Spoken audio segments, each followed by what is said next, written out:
Okay, first a reminder on how to make circles. You need to make sure that you are making a new layer for circles. Once you've made a new layer, then you can go and hit on the marquee tool, right click to get to ellipse. You hold down the shift to change the size, drag, and the shift, I'm sorry, not to change the size, but to change the overall shape. Once you've made your circle, then you can move it around, and you can repeat this as many times as necessary. Once you have your composition the way that you like it, you want to go ahead and go down all the way to the bottom to whatever layer is the one that has the actual land on it. And that layer will need to be deleted. So confirm that you like what you have.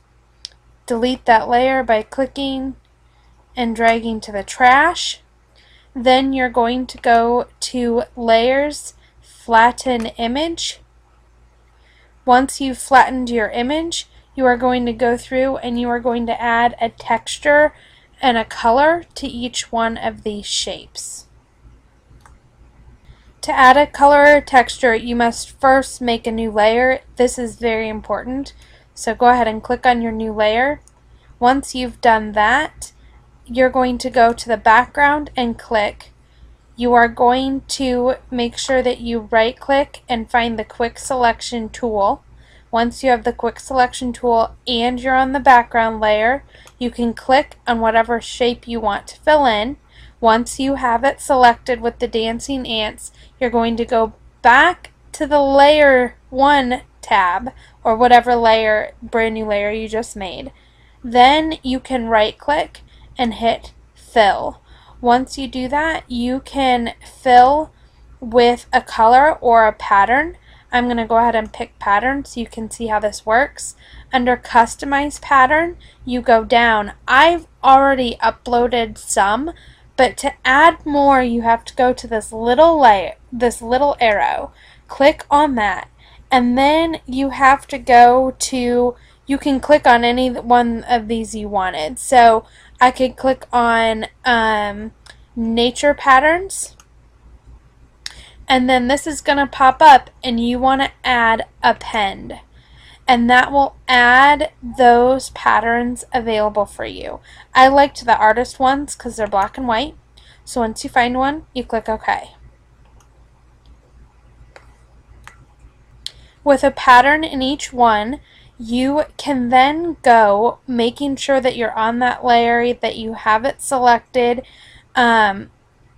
You can go to the FX tool down below, and this will allow you to do a couple of different things. So first off, you can do a color overlay.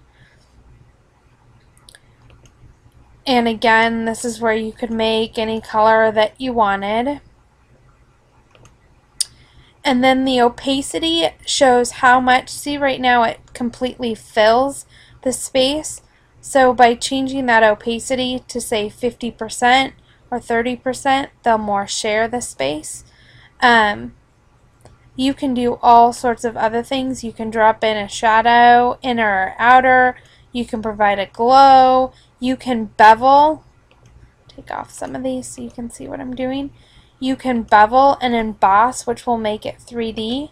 And I like to do it with a contour. There's a little preview over off to the side.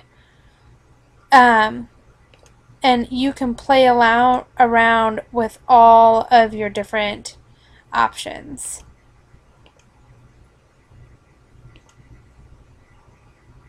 Once you have what you like, then you just go ahead and click OK.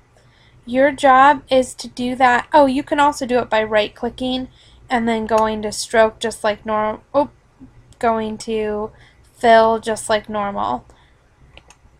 And you can provide additional overlays to that. You can also switch things around, so you'll want to play with all of this because it provides you a lot of different options.